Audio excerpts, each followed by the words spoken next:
Tout au long de son œuvre, Rousseau se donne pour ambition de produire une philosophie de la nature et de concevoir sa philosophie morale comme une philosophie selon la nature.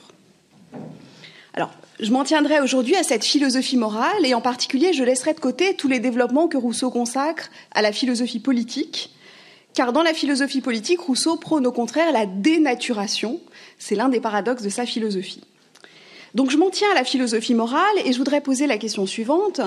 Comment Rousseau peut-il encore croire à la nature après notamment les virulentes critiques qu'il a lui-même adressées à la tradition de philosophie morale que l'on nomme, miracle, que l'on nomme la philosophie du droit naturel. Alors peut-être que je dois vous faire un signe pour changer de slide du coup. Très bien, alors je vous fais un signe, premier signe et deuxième signe. La philosophie du droit naturel, c'est essentiellement donc Grotius, Pufendorf, Burlamaqui, mais aussi on peut inclure Locke.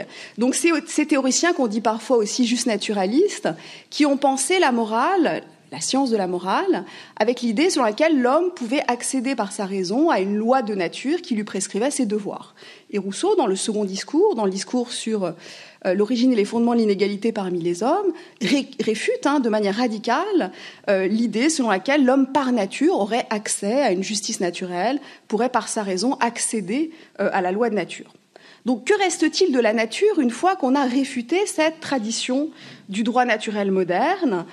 La nature, et en particulier, je dirais, la nature humaine, peut-elle être autre chose qu'une mystification, autre chose qu'une naturalisation abusive de nos conventions et de nos préjugés? Alors, il me semble que c'est ça qui stimule aujourd'hui notre intérêt pour Rousseau. Rousseau, en effet, considère que l'homme a perdu la nature. L'homme a perdu la nature en raison de l'aliénation de la civilisation. L'homme est défiguré par la société, il vit dans une société qui est à tous égards contre nature. Et Rousseau utilise une très belle métaphore, qu'il emprunte d'ailleurs à Platon, qui est celle de la statue de Glaucus. C'est une statue, la statue d'un dieu, qui a été érodée par les vents, érodée par les flots, si bien qu'elle s'apparente désormais plutôt à un monstre qu'à un dieu. Et pour Rousseau, cette métaphore symbolise l'évolution de l'humanité, qui en réalité s'est dénaturée, s'est défigurée, si bien que les éléments, les propriétés originaires sont désormais hors d'atteinte. Et donc le problème de l'accès à la nature se pose. Comment pouvons-nous accéder à ce qui semble irrémédiablement perdu ? Alors ça fait partie, disons, des questions décisives que permet de poser la philosophie de Rousseau. Alors, ce que je voudrais faire aujourd'hui, c'est partir d'un concept un petit peu différent, qui est celui de voie de la nature. Alors, ma conférence sera consacrée à ce syntagme qui est un peu étrange, la voie de la nature, et à la signification que lui accorde Rousseau.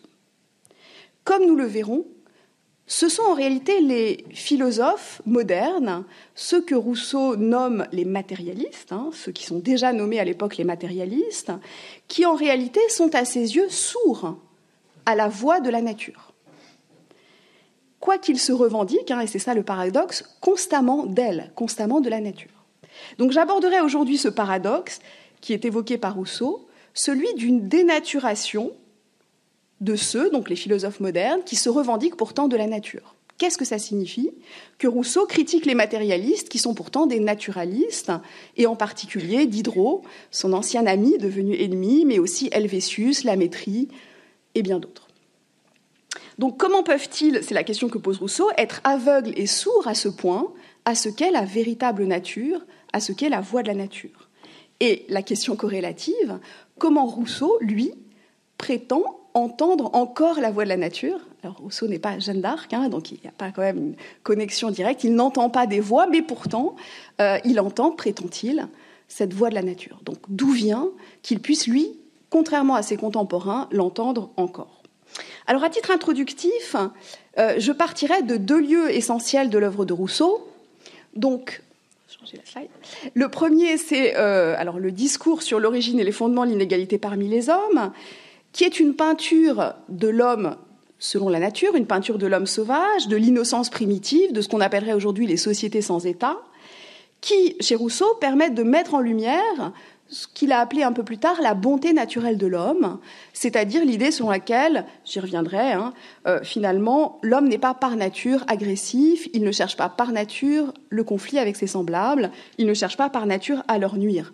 Donc c'est toute la fiction de l'état de nature sur laquelle je ne reviendrai pas aujourd'hui, parce que c'est ce qu'il y a de plus connu en un sens chez Rousseau. Et on sait très bien aujourd'hui que Rousseau n'était pas naïvement primitiviste et qu'il avait de quoi répondre au sarcasme de Voltaire, qui lui disait « mais en fait, vous voulez nous faire retourner à quatre pattes et manger des glands dans les forêts ?» Et Rousseau lui disait « non, je ne souhaite pas nous faire retourner vivre avec les ours. » Donc je laisse de côté toute cette partie qui est consacrée à la fiction de l'état de nature et je m'intéresserai prochaine slide.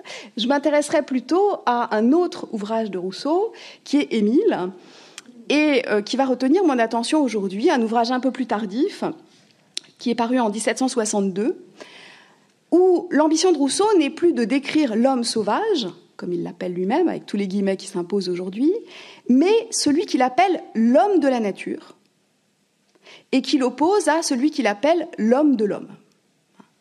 Et donc, bien sûr, il y a des parallèles entre les deux œuvres.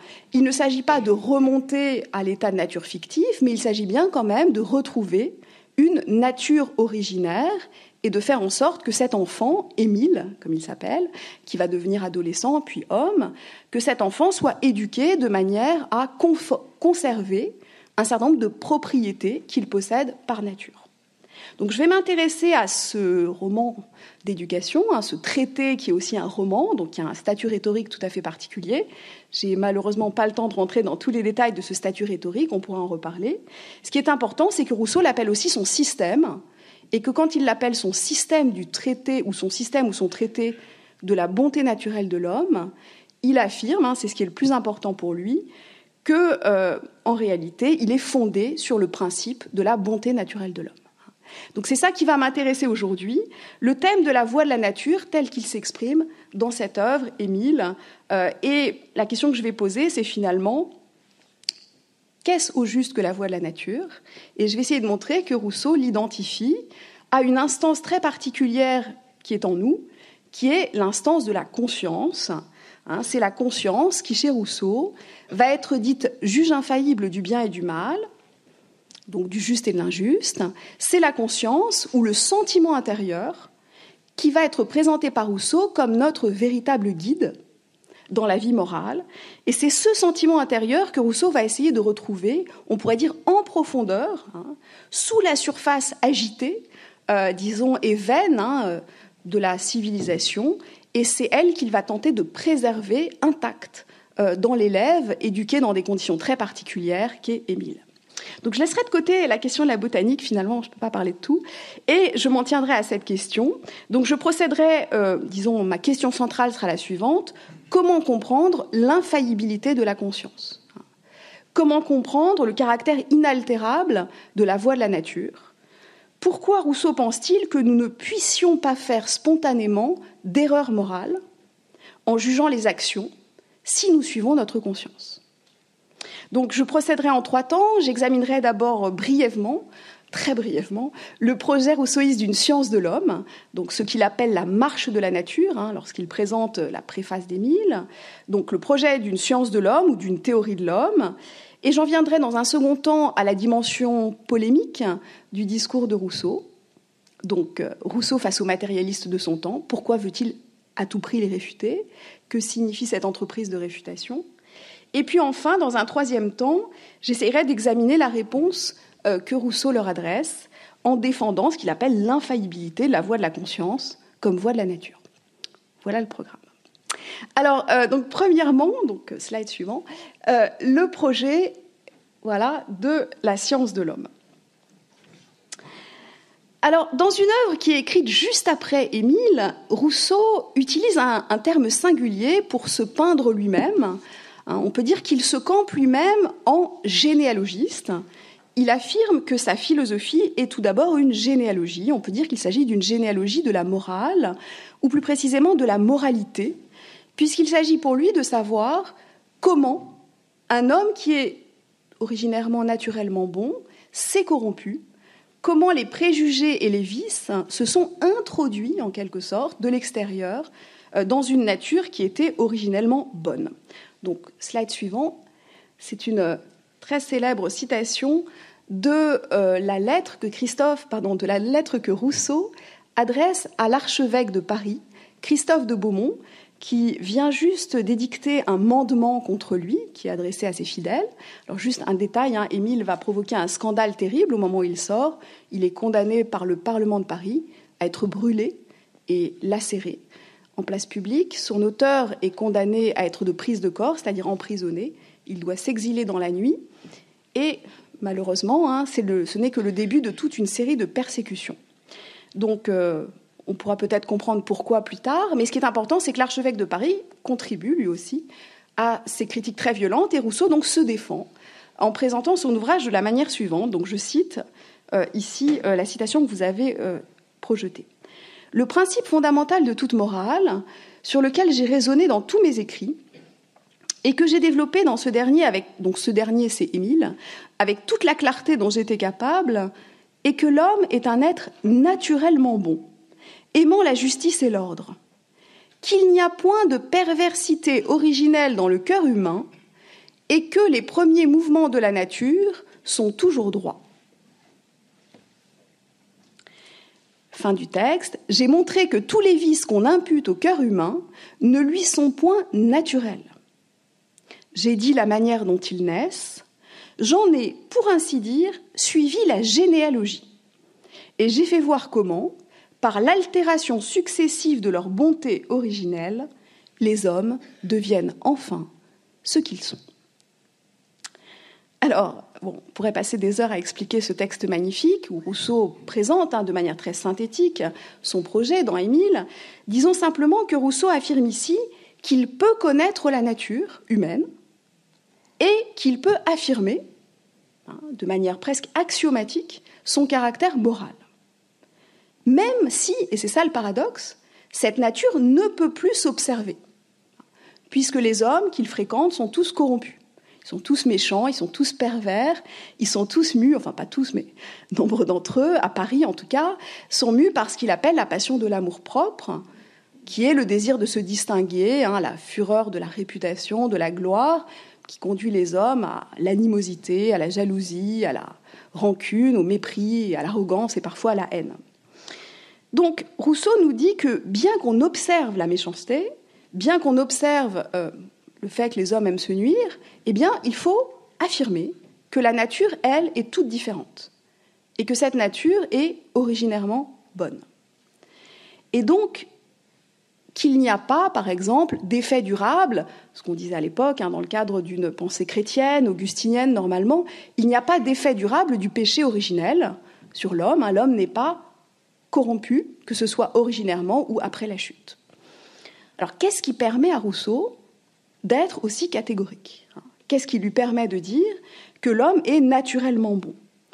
Ou pour le dire autrement, c'est vraiment la question de l'accès à l'origine qui semble aporétique. Si toutes nos données empiriques, celles que nous collectons, sont fausses lorsque nous essayons de penser l'origine, elles sont toutes altérées, elles sont toutes métamorphosées, nous n'avons que des faits transformés, eh bien, comment reconnaître la nature première ? Et donc, que signifie le projet rousseauiste de restituer ce qu'il appelle la marche de la nature ? Alors, cela est d'autant plus difficile, comme je le disais, c'est vraiment ça le paradoxe que Rousseau met en valeur, que nous n'avons affaire qu'à de l'artifice et à de la défiguration. Alors, je lis une autre citation très très célèbre d'Émile, au tout début du livre 1, où Rousseau montre à quel point l'homme aime mutiler la nature, à quel point il aime défigurer ce qui existe, ça fait partie de sa perversion. Donc Rousseau écrit « Tout est bien sortant des mains de l'auteur des choses, tout dégénère entre les mains de l'homme. Il force une terre à nourrir les productions d'une autre, un arbre à porter les fruits d'un autre. Il mêle et confond les climats, les éléments, les saisons. Il mutile son chien, son cheval, son esclave. Il bouleverse tout, il défigure tout. Il aime la difformité, les monstres. Il ne veut rien tel que l'a fait la nature, pas même l'homme. Il le faut dresser pour lui comme un cheval de manège. Il le faut contourner à sa mode comme un arbre de son jardin. On dirait aujourd'hui, l'homme aime le bonsaï, il est prêt à vraiment contracter, comprimer, élaguer de manière à pouvoir satisfaire ses désirs et ses caprices, son luxe. Alors, comme l'a montré Catherine Larère dans un très bel article sur Rousseau et la nature, Rousseau semble ici faire deux choses à la fois. Premièrement, il plaide après Leibniz la cause de Dieu. C'est une sorte de nouvelle version de la Théodicée. Dieu n'est pas responsable du mal sur la terre, c'est l'homme qui est responsable. Et deuxièmement, Rousseau ridiculise ce qu'on pourrait appeler les prétentions prométhéennes, c'est-à-dire l'idée que l'essor des sciences et des arts va conduire au progrès généralisé, à l'amélioration de la condition de l'homme, au bonheur sur la terre. Donc Rousseau contribue à ce qu'on pourrait appeler le désenchantement de la modernité. Il a un regard très critique à l'égard de l'ode au progrès qui était, disons, assez répandue depuis Bacon. Donc Rousseau n'a pas du tout l'intention de, on pourrait dire, dominer la nature, d'en devenir comme maître et possesseur, pas plus qu'il n'a l'intention d'en arracher les secrets, comme demandait Bacon, ou d'en lever le voile. Mais alors, comment retrouver la nature ? Et surtout, de quelle nature s'agit-il ? Alors, il me semble que Rousseau, propose quand même, c'est ce que je vais essayer de montrer dans cette première partie, propose quand même dans Émile un concept de nature humaine qui n'est pas complètement vide. Un concept qui comprend un certain nombre de propriétés fondamentales que je voudrais essayer d'explorer avec vous. Donc je vais le faire très brièvement en deux temps. Tout d'abord, je vais essayer de montrer que la nature pour Rousseau est une norme théorique, c'est-à-dire qu'il y a bien des propriétés fondamentales de la nature humaine. Et deuxièmement, que cette nature peut servir de norme pratique, de ce fait, pour l'éducation. Alors tout d'abord, la nature comme norme théorique. Rousseau définit dans l'Émile ce qu'est la nature humaine. Et à ses yeux, il y a bien un invariant par-delà la diversité infinie des mœurs, par-delà la diversité des cultures, par-delà la diversité des éducations. Alors ce qui est invariant dans la nature humaine, c'est un ensemble de dispositions. Et il le dit très clairement, la nature humaine, c'est l'ensemble de nos dispositions avant toute altération. C'est-à-dire, c'est l'ensemble de nos dispositions avant la contrainte de l'habitude, avant l'intervention de l'opinion, avant la formation par les institutions. Donc il y a bien pour Rousseau quelque chose qui ensuite sera altéré, corrompu, déformé, mais il y a bien quelque chose de primitif en l'homme, il y a bien une source, il y a bien ce qu'il appelle un principe, et ce principe pour Rousseau, c'est une passion.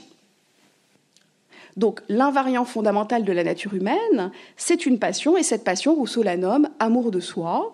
C'est d'ailleurs une passion qui n'est pas propre à l'humanité, c'est une passion qui est propre à tous les êtres sensibles, tous les vivants sensibles, animaux y compris. Donc l'amour de soi, c'est le désir de se conserver et le désir de bien-être. Et cette disposition, de cette disposition, vont ensuite découler toutes les passions historiques et sociales de l'homme. Alors, mais, et c'est le deuxième point, l'universalité ou l'invariant chez Rousseau n'est pas conçu de manière statique, mais de manière dynamique. Et Rousseau nous dit bien, de manière très claire, que la nature est aussi une inclination. C'est un ensemble de mouvements. Et c'est la raison pour laquelle il nous dit que les mouvements originels de la nature sont toujours droits. C'est-à-dire que nous avons des inclinations qui sont non corrompues. Et donc, qu'est-ce qui est originaire dans l'homme ? C'est une tendance, qui est liée à l'amour de soi, elle aussi, à rechercher ce qui nous est utile et à fuir ce qui nous est nuisible. Et donc, en réalité, rechercher ce qui nous est bon, fuir ce qui nous est en quelque sorte nuisible, c'est ce qu'il y a de premier en l'homme. Et Rousseau nomme cela la sensibilité. L'homme est d'abord un être sensible. Ce n'est pas deux substances séparées, un corps et un esprit, c'est l'union, on pourrait dire, organique de la sensibilité. Et Rousseau le précise dès un passage important du livre 1, il écrit « Nous naissons sensibles et dès notre naissance, nous sommes affectés de diverses manières par les objets qui nous environnent. » Donc on peut définir la nature chez Rousseau comme une aptitude à être affecté par des sensations, mais aussi par des sentiments de plaisir et de peine. Rousseau le redira un peu plus loin, exister pour nous, c'est sentir. Donc ça, c'est un premier point essentiel. Mais dernière caractérisation importante de la nature humaine, cette sensibilité qui nous définit pour Rousseau n'est pas exclusivement une sensibilité physique. Alors, c'est aussi une sensibilité morale. Et c'est ce qui va, comme on va le voir, distinguer fondamentalement Rousseau de certains matérialistes de son temps ou de certains sensualistes comme Helvétius, c'est-à-dire qu'il va refuser que nous soyons réductibles aux sensations qui peuvent affecter notre corps, aux plaisirs physiques ou aux douleurs physiques qui pourraient nous affecter. Alors j'en viens maintenant au deuxième temps de ce premier point, la nature comme norme pratique. Donc la nature est la norme théorique, mais c'est aussi la norme pratique de l'éducation qui va devoir suivre la nature. Et toute la paideia que Rousseau essaye de mettre en place dans Émile est une paideia selon la nature, donc il faut essayer de comprendre ce que ça signifie. Alors, je n'ai pas le temps d'entrer dans le détail, mais ce qui est très important, c'est de voir qu'il propose un système, à celui qu'il appelle le gouverneur, qui va devoir éduquer Émile, il propose un système qu'il nomme l'éducation négative. Donc, l'éducation selon la nature est une éducation négative.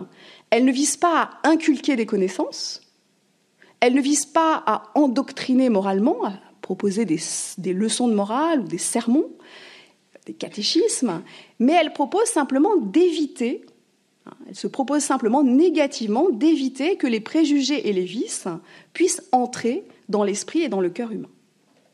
Et donc c'est là que l'éducation est selon la nature, puisqu'il s'agit de préserver intacte la sensibilité non altérée, fondée sur le principe de l'amour de soi, qui lui est naturellement bon. Et donc toute l'idée de Rousseau, c'est qu'au fond, le gouverneur va devoir éviter à tout prix la perversion par les mauvaises influences. C'est pourquoi Émile va devoir être isolé, à l'abri de la perversion de la ville, donc dans la campagne, loin pour l'essentiel de ses semblables.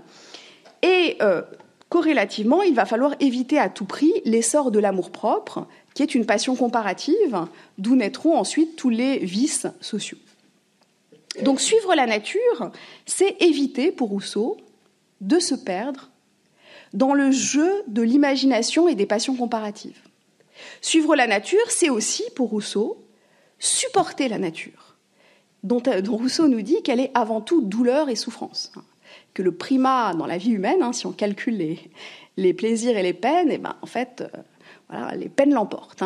Et donc vivre, dit Rousseau, c'est souffrir, et donc une éducation selon la nature est une éducation endurante. Et c'est pourquoi on a des détails assez cocasses, c'est-à-dire que Émile enfant ne devra pas s'habituer au confort ni au luxe, il devra dormir par terre, il devra vivre, disons, dans le froid, il devra également affronter la faim, la douleur, savoir, disons, supporter les coups de la fortune. Il devra aussi s'accoutumer, nous dit Rousseau, à ce qui pourrait lui faire peur, à ce qui pourrait lui déplaire ou le dégoûter. Donc rester dans le noir, regarder des araignées, toucher des crapauds. Alors, on voit bien comment, en fait, tout le but de l'éducation négative, c'est pas complètement du laisser-faire. Au contraire, le gouverneur est très actif, et l'éducation est un artifice pour essayer de rejoindre la nature. Mais il s'agit bien quand même de faire un homme endurant qui soit capable de supporter ce que la nature nous fait subir. Alors, je conclus sur ce premier point. À cet égard, il faut bien mesurer à quel point la nature chez Rousseau diffère de la nature des matérialistes de son temps. Et j'en viens à mon deuxième point, qui est la critique du matérialisme. Si vous pouvez changer la slide. Voilà. La critique du matérialisme, puisque, en réalité, toute la philosophie morale de Rousseau, qui s'étudie au livre 4 d'Émile, va pouvoir se concevoir, en tout cas notamment, comme une critique acérée de ce que Rousseau appelle la secte des matérialistes, et qui est, disons, très dynamique en son temps, notamment à Paris, autour de certains encyclopédistes, autour d'Helvétius, autour de ce qu'on appelait à l'époque la coterie holbachique, donc d'Holbach, qui lui-même écrivait de manière anonyme, mais qui était entouré d'un certain nombre d'athées. Et Rousseau va tenter donc de montrer qu'ils ont tort. Voilà, hein, ils ont tous tort. Ils ont tous tort parce qu'ils ne comprennent pas ce qu'est au fond la nature. Alors, Rousseau va se présenter un peu comme intervenant à contre-courant, à rebrousse-poil de la tendance matérialiste de son temps. Et en particulier dans un très beau passage des Rêveries du promeneur solitaire, dans la 3e promenade, Rousseau va retracer son autobiographie de manière très rapide, beaucoup plus rapide que dans les Confessions. Et il va rappeler un moment où, dit-il, il était à Paris et il avait pris en dégoût ce qu'il appelle la philosophie moderne. La philosophie moderne avait, dit-il, ébranlé toutes ses certitudes sur ce qui lui importait le plus de connaître, et en particulier sur la question de la foi, sur la question de l'existence de Dieu, et sur l'importance ou non de la religion. Donc je cite un passage de cette 3e promenade qui permet de comprendre en fait les motivations profondes lorsque Rousseau revient à la nature contre les matérialistes. Donc je vous cite, il dit « Ardent missionnaire d'athéisme ». Missionnaire d'athéisme, c'est une formule magnifique, donc les athées sont des missionnaires. Et très impérieux dogmatique. Ils, donc les matérialistes, les philosophes modernes, n'enduraient point sans colère que sur quelque point que ce pût être, on osa penser autrement qu'eux. Et donc, c'est contre ce dogmatisme matérialiste que Rousseau nomme désolante doctrine qu'il va tenter de proposer une philosophie morale alternative, c'est-à-dire, pour le dire très rapidement, une philosophie morale qui ne réduit pas le supérieur à l'inférieur, qui ne réduit pas non plus le moral au physique. Alors, en 2 mots, et je vais passer la prochaine slide, qui était un exemple tiré de Sade. Alors, c'est un peu plus tard, Sade, mais Sade joue un jeu un peu pervers avec Rousseau, en se moquant de lui. Donc ça, c'est la version sadienne de la nature, c'est-à-dire toutes les perversions, le plaisir physique comme seul but possible, et la morale comme nécessairement illusoire, absurde, qu'elle soit chrétienne ou séculière. Donc on peut passer. Donc j'en viens à mon 3e point, voilà, 3e point, la critique du matérialisme, telle qu'elle s'instancie notamment chez Diderot, qui est quand même plus proche de Diderot, de Rousseau, qu'il a été du moins dans sa jeunesse. Alors, la voie de la conscience comme voie de la nature. Ce que je voudrais dire, c'est qu'au livre 4 d'Émile, Rousseau va proposer tout un dispositif théorique, que certains d'entre vous connaissent sans doute, pour faire intervenir le concept de conscience. Il va recourir à un personnage qui s'appelle le vicaire savoyard, qui est un personnage de fiction, donc dans un dispositif rhétorique complexe, qui va en quelque sorte être l'instrument par lequel la conscience va advenir. Alors on va passer à la slide suivante. Voilà, et donc au terme de toute une méditation que propose le vicaire sur sa place dans la nature, notamment, il va arriver à l'idée qu'il existe une voie de la nature, c'est-à-dire une voie qui est distincte de la raison et qui l'oppose à une haute philosophie qui, elle, ne conduirait qu'au scepticisme. Donc Rousseau va faire surgir, à travers la médiation du vicaire, une conscience qui est découverte dans l'enthousiasme et qu'il décrit de la manière suivante, je vous lis la citation ci-dessus. Conscience, conscience, instinct divin, immortelle et céleste voix, guide assuré d'un être ignorant et borné, mais intelligent et libre, juge infaillible du bien et du mal, qui rend l'homme semblable à Dieu. C'est toi qui fais l'excellence de sa nature et la moralité de ses actions. Sans toi, je ne sens rien en moi qui m'élève au-dessus des bêtes, que le triste privilège de m'égarer d'erreur en erreur à l'aide d'un entendement sans règle et d'une raison sans principe. Là aussi, on pourrait passer beaucoup de temps à analyser ce texte. Ce qui est, à mon avis, fondamental, c'est que Rousseau oppose ici, avant de les réconcilier un peu plus tard, la conscience et la raison, ou la conscience et l'entendement. Et la fameuse voie de la nature, qu'il associe ici à un instinct moral, un juge infaillible du bien et du mal, qui rend l'homme semblable à Dieu, eh bien la conscience est distincte de la raison, en ce qu'elle est, nous dit Rousseau, un amour du beau moral, ou encore un amour de l'ordre. Et dans d'autres textes, notamment dans sa correspondance, Rousseau définit aussi la conscience comme ayant pour objet ce qu'il appelle l'intérêt moral. Et pourquoi définir ainsi un intérêt moral ou un amour de l'ordre ? C'est qu'au fond, précisément contre les matérialistes, Rousseau veut nous dire que nous n'avons pas un seul intérêt, qui serait les délices du corps, les bien-être physiques, qui serait au fond simplement l'objet de l'hédonisme. La conscience, en nous, nous porte à aimer le beau moral, elle nous porte à aimer la vertu. Et Rousseau va essayer de le prouver à travers la profession de foi du vicaire savoyard, en évoquant tout un ensemble de signes qui, à ses yeux, sont des preuves de l'existence de cette voie de la nature. Alors, qu'est-ce qui nous prouve que nous avons, en effet, cette voie inaltérée ? Alors, Rousseau donne un certain nombre de signes. Tout d'abord, c'est très classique, le fait que, lorsque nous agissons mal, nous éprouvons des remords. Nous éprouvons des remords et le sentiment douloureux, les tourments de la conscience, sont la première attestation sensible de son existence, même dans les siècles corrompus. Deuxièmement, il y a aussi d'autres signes de l'existence de cette voie inaltérée de la nature, qui est l'enthousiasme que nous pouvons avoir pour des actes vertueux, alors même que nous ne sommes pas directement intéressés par eux ou directement impliqués en eux. Donc nous voyons par exemple quelqu'un se jeter à l'eau pour sauver un homme, eh bien nous admirons, nous éprouvons une forme d'enthousiasme moral, dit Rousseau, qui au fond atteste de l'existence en nous de cette voie de la nature.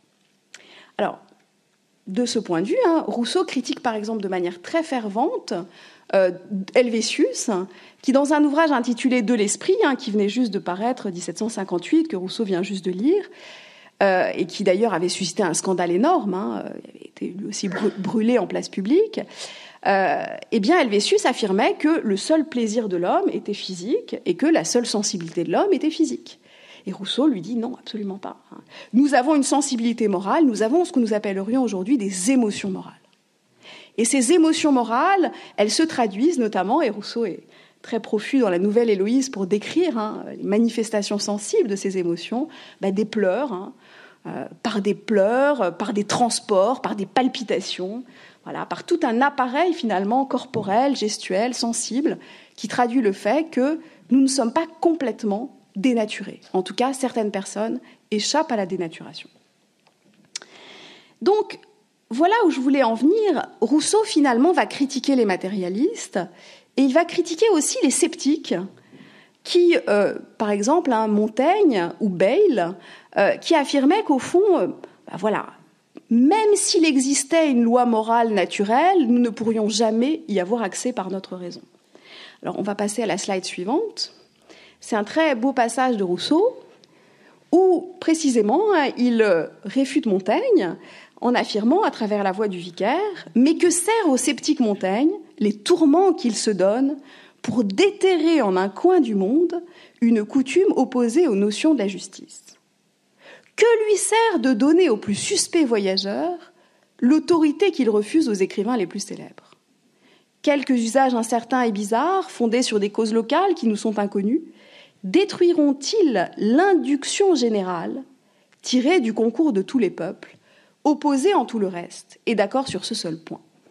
Ô Montaigne, toi qui te piques de franchise et de vérité, sois sincère et vrai si un philosophe peut l'être, et dis-moi s'il est quelque pays sur la terre où ce soit un crime de garder sa foi, d'être clément, bienfaisant, généreux, où l'homme de bien soit méprisable et le perfide honoré. Alors, on pourrait dire que c'est un beau morceau de rhétorique, mais finalement, ce que Rousseau reproche à Montaigne, c'est d'avoir été chercher dans les récits de voyageurs des exemples un peu louches ou en nous disant « oui, mais vous voyez, voilà, le vol était permis à Lacédémone, à Sparte, il était même encouragé parfois », ou vous voyez, il y a des coutumes très étranges. Montesquieu citera par exemple la polyandrie au Malabar, le fait qu'une femme pouvait avoir plusieurs hommes. On peut toujours trouver des coutumes étranges, mais, nous dit Rousseau, il y a des invariants moraux. Et ces invariants moraux attestent de l'existence d'une voie de la nature. Et donc vous aurez beau nous déterrer des petits contre-exemples ici ou là, ça n'invalidera pas l'existence d'un consentement universel sur les valeurs morales et sur ce qu'est finalement au fond la vertu humaine. La vertu, c'est la bienfaisance, la clémence, la générosité. Et donc, au-delà de là, tout le reste, c'est de la haute philosophie, nous dit Rousseau, et ça n'a aucun intérêt. Alors, je ne veux pas être trop longue et laisser du temps pour les questions, donc je vais sauter la fin de mon texte. On pourra revenir sur plus de détails sur la question de la conscience, et je vais simplement conclure en quelques mots. Ce que Rousseau nous permet finalement de commencer à penser, parce que c'est évidemment une question très difficile, et aujourd'hui on a beaucoup d'autres propositions sur ce point, c'est la question de savoir comment accéder à la nature perdue. Qu'est-ce qui nous reste de la nature si nos sociétés l'ont dénaturée ? Comment la retrouver, à la fois théoriquement et pratiquement ? Alors, je voudrais simplement, en conclusion, évoquer un exemple philosophique contemporain d'un grand philosophe qui a tenté de poursuivre ce que Rousseau avait essayé de faire au XVIIIe siècle, exactement de manière symétrique, c'est-à-dire contre ceux qu'il considère être les matérialistes de son temps.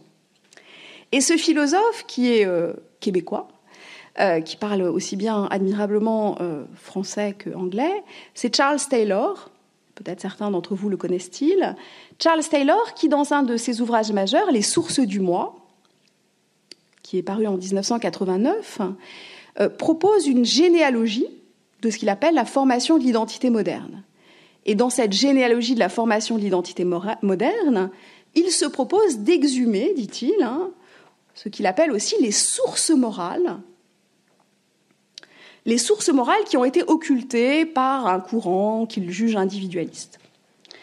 Et pour cela, il montre qu'il y avait un idéal dont Rousseau était particulièrement porteur, qu'il a en quelque sorte le premier mis sur la scène philosophique, qui est l'idéal d'authenticité. Pour Charles Taylor, l'idéal d'authenticité a été en quelque sorte inventé, ou du moins mis à jour par Rousseau, et il consiste à affirmer que la voie de la nature, qui est en nous, nous donne accès aux sources primitives de la morale.